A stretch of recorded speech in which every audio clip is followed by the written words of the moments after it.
Olá, sejam todos e todas muito bem-vindos para esta aula de História. Sou o professor Jonathan e na aula de hoje nós iremos estudar a escravidão moderna em contraponto à escravidão antiga. Como recorte espacial, nós temos a América Portuguesa, que é hoje o Brasil, e, na Antiguidade, um dos maiores impérios, o Império Romano, que é o atual Estado-nação Itália. Certo? Então, para iniciarmos nossa aula, nós devemos começar com algumas questões de conhecimentos prévios, que vai nos possibilitar nortear, né, o processo desta aula. São duas questões muito importantes para a aula, que é como eram feitos os transportes de escravos para a América Portuguesa, ou seja, como que esses escravos chegavam aqui? O que favorecia? De qual forma eles chegavam? Outra questão é, o trabalho escravo é o mesmo conhecido por nós hoje como trabalho assalariado? São questões, à primeira vista, simples, fáceis de ser respondidas, mas questões que nos permite compreender o que o aluno, o que a aluna sabe sobre a temática. Posteriormente, passamos para a orientação pedagógica através da concepção de história como uma forma de ver o mundo, história transformativa, né? Entender a história não como não apenas como continuidade, como única verdade, uma verdade inquestionável, onde tudo é assim porque é, né? Aqui nós propomos fugir à ideia de uma história determinista, em contrapartida, né? Utilizando-se de uma história feita através de mudanças, de transformações, processos e rupturas, e claro, através das permanências também. Para isso, utilizaremos do conceito consciência histórica. Bom, muito importante para nós nesta aula este conceito, pois nos permite compreender as transformações, né, na humanidade, porque nem tudo é o que é pelo simples fato de ser natural. Tudo que vivemos em sociedade é uma construção, e essa construção, ela está presente no nosso cotidiano, e entendê-las é fundamental. Para isso, nós vamos fazer algumas análises de fontes. A primeira fonte proposta para esta aula é a planta de um navio. Ela é um diagrama, uma ilustração de um navio que transportava escravizados, feito pelo abolicionista britânico Thomas Clarkson. Essa fonte está presente em seu livro The History of the Rise, Progress and Accomplishment of the African Slave Trade by the British Parliament, feita no ano de 1808. Essa fonte vai nos ajudar a compreender como e em quais condições os escravizados africanos eram transportados, né? Esses navios eles eram feitos para comportar o maior número de escravos possível. Então, aí nós vamos enfatizar que é um espaço totalmente pequeno e é uma trajetória, uma experiência totalmente horrível, desumana a essas pessoas. Então, a fonte vai nos ajudar a trabalhar como esses escravizados eram trazidos, de qual forma eles chegavam, como era o transporte deles, certo? Então, a nossa segunda fonte é um mercado de escravos, feita no ano de 1824 por um europeu do século XVIII, que chega até o Brasil, já num contexto de monarquia, é claro. Então, o nome desse europeu é Edward Fwinden.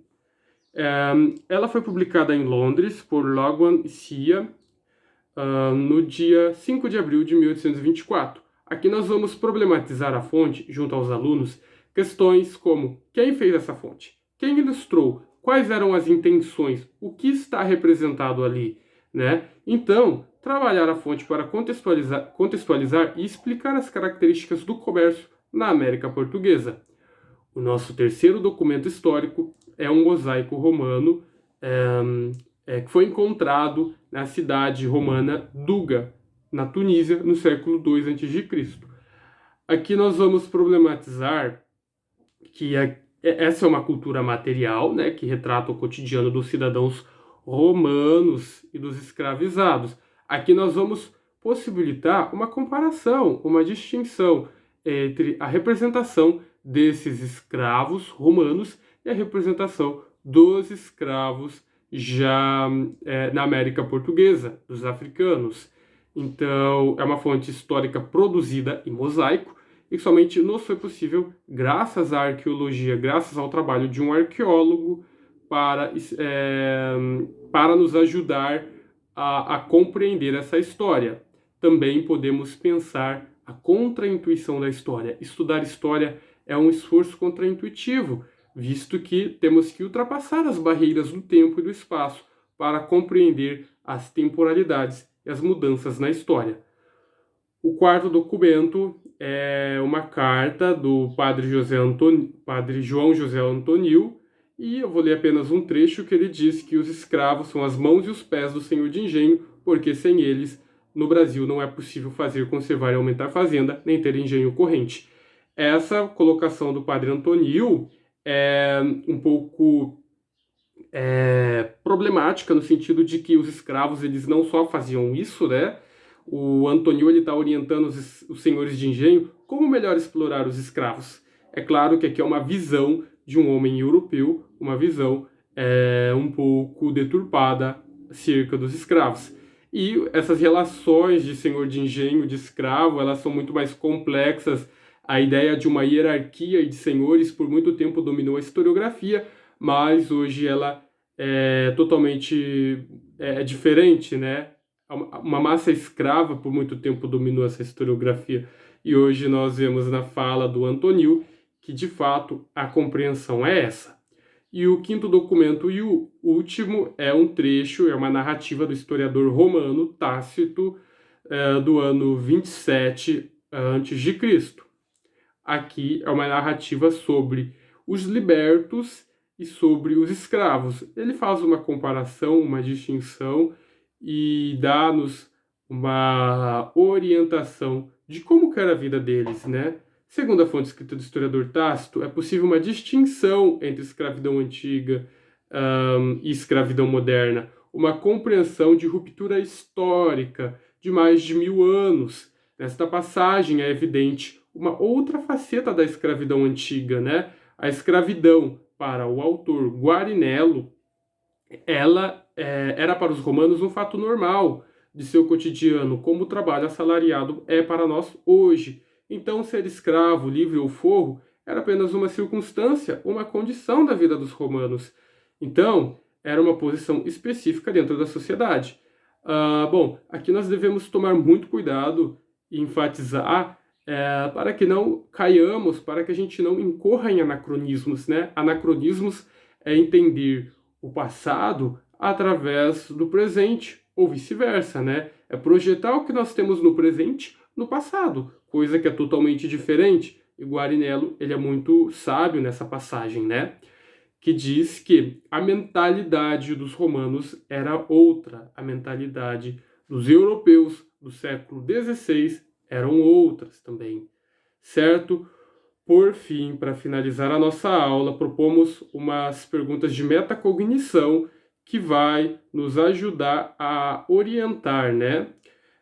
Quais eram os objetivos de trazer escravos para a América Portuguesa? Qual a importância de estudar a escravidão moderna e relacionar a escravidão antiga? Para finalizar a nossa aula, é proposto um trabalho em grupo de até 4 integrantes, que deverá ser apresentado na próxima semana, né, nas próximas aulas. Nesse trabalho, procure enfatizar o que é a escravidão e qual a importância de estudarmos a escravidão antiga e a escravidão moderna. Bom, procure levar em conta também aspectos das perguntas de conhecimentos prévios e aspectos das perguntas de metacognição. Por fim, Essa é a aula de hoje. Muito obrigado a todos e todas e até mais.